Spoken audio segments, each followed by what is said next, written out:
Hello, I am Paul Brodie, and thank you once again for joining us for another episode of the Get Published podcast, where we help authors get published with a proven system that works. Today, we're being joined by Hillary Tubin, bestselling author of Boys and Books. Hillary, welcome to the show. Thanks for having me, Paul. It's great to be here. All right, you ready? I'm ready. Here we go. Question number one. What is the one piece of advice that you would give to a first-time author who is currently writing their book?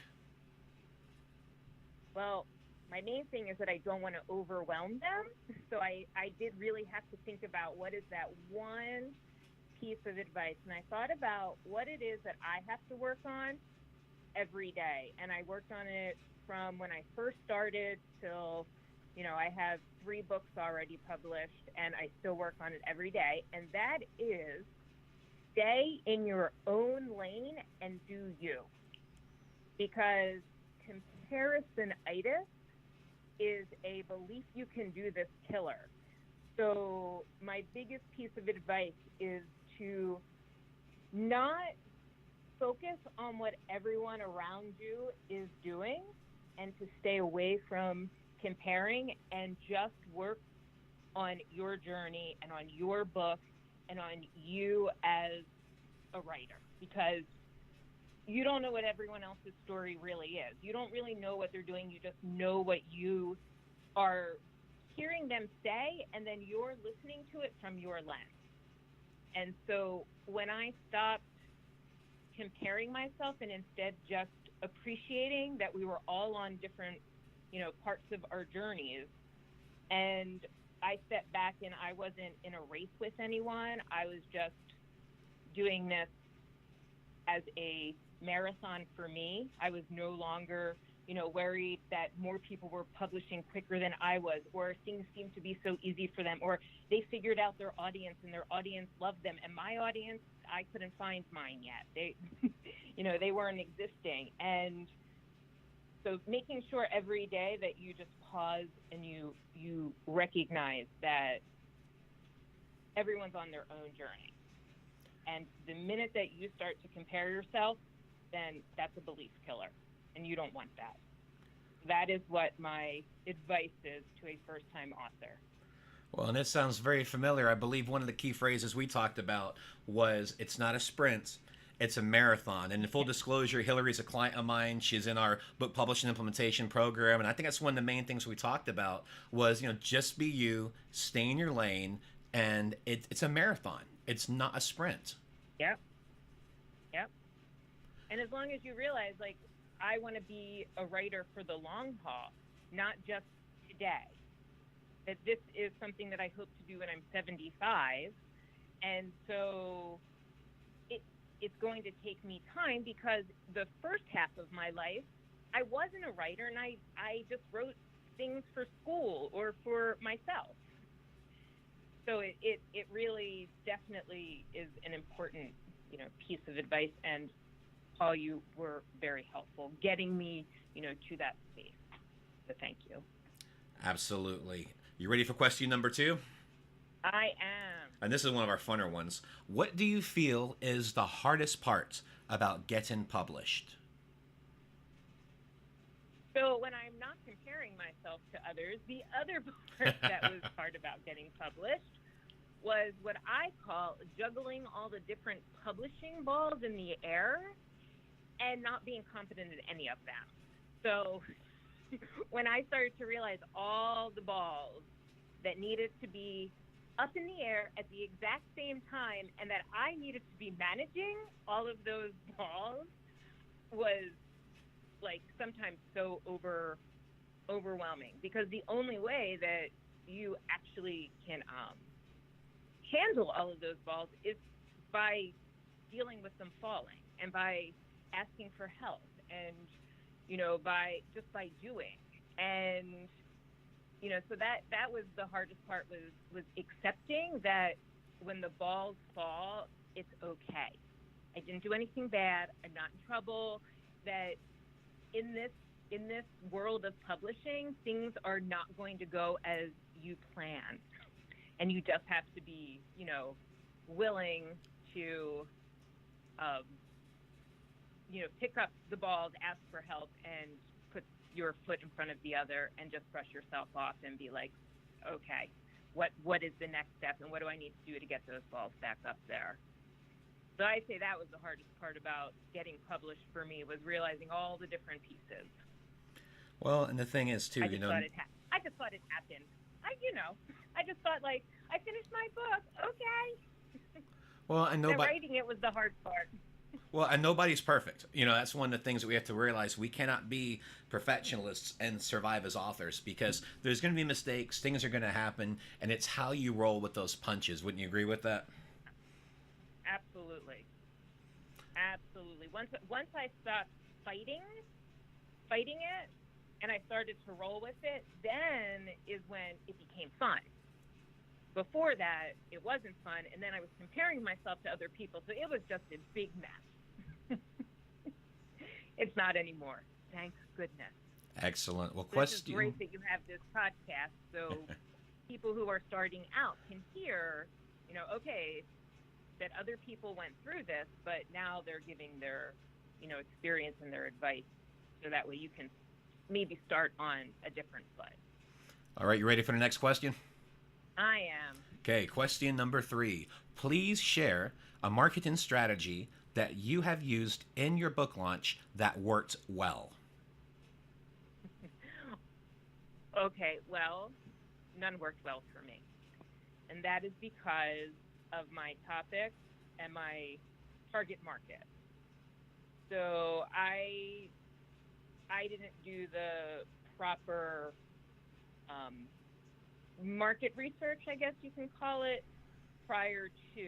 I came up with a niche.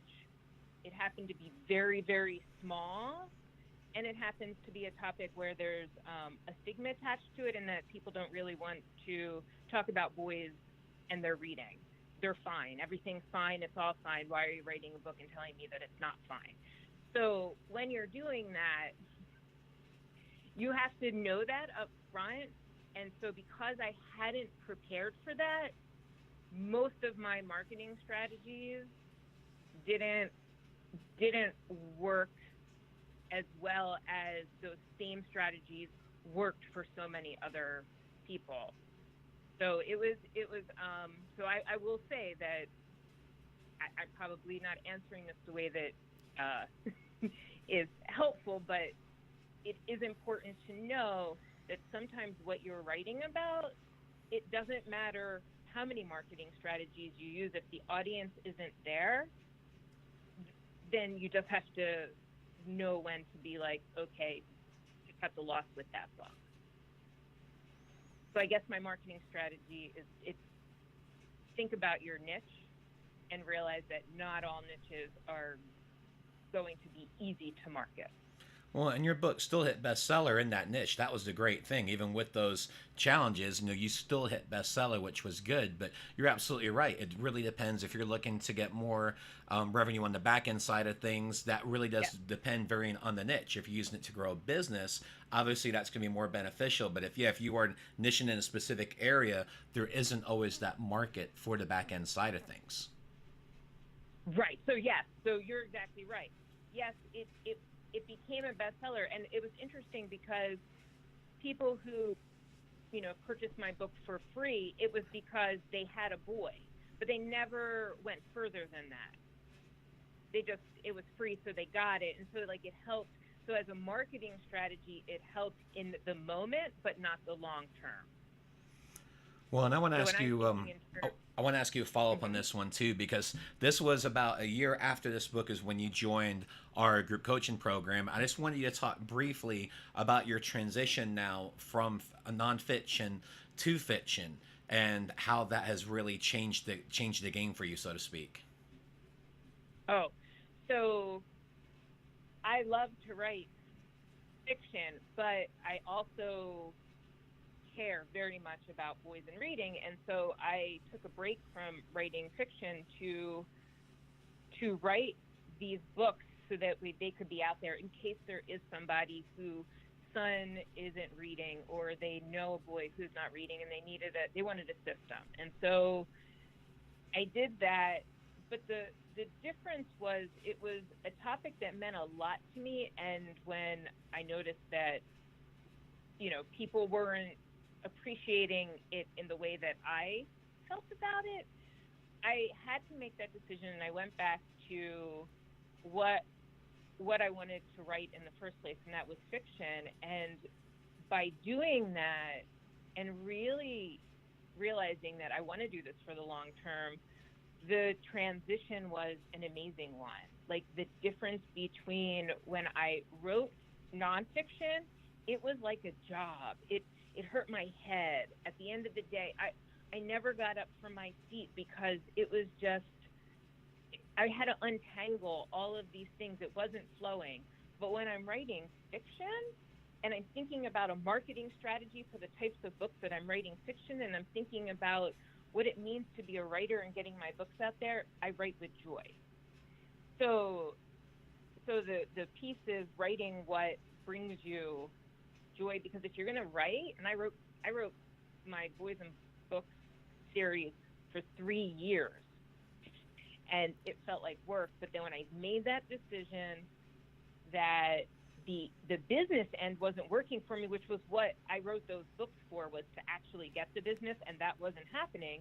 And when I went back to the fiction and I sit down and I write, I just love it. And I see that marketing strategies, I'm already thinking about the marketing strategies while I write now. Mm-hmm. And that was different because now I'm more aware. And now that I'm aware, I'm doing it right from the get-go versus coming up at the back end being like, oh my gosh, now what? Yeah. Well, that's one of those key questions I always ask you too, and that is, what do you want to get out of your book? And I think that people that are starting to write their book, that's the first thing you have to think about is, what do you want to get out of this? And I love the fact that you have such joy with doing your fiction books, because everyone's going to be different. People love writing about travel or nonfiction or children's books or fiction. Mm-hmm. You really have to find that niche with what you love to do, and then find a way to turn that into a potential living. Exactly. That's exactly it. Yep. All right, you ready Yep, for question number 4, Hillary? It can happen. I'm ready. Yes, I am. All right, here we go.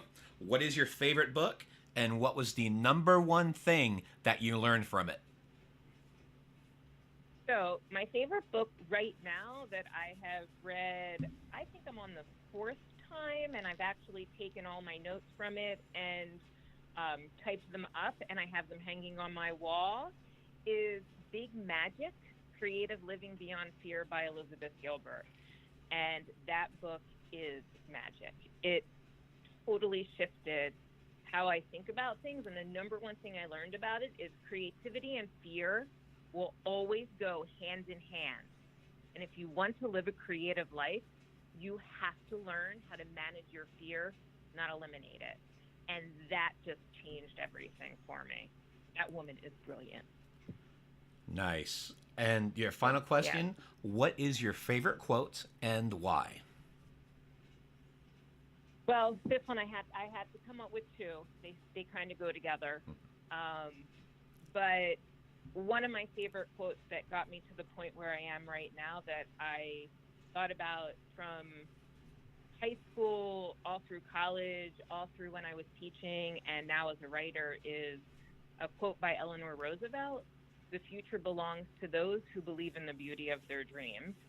Because if you don't have a dream and you don't know that what you're dreaming is beautiful, and that it can be, it does matter, and it can make changes in people's lives, then it's not going to happen.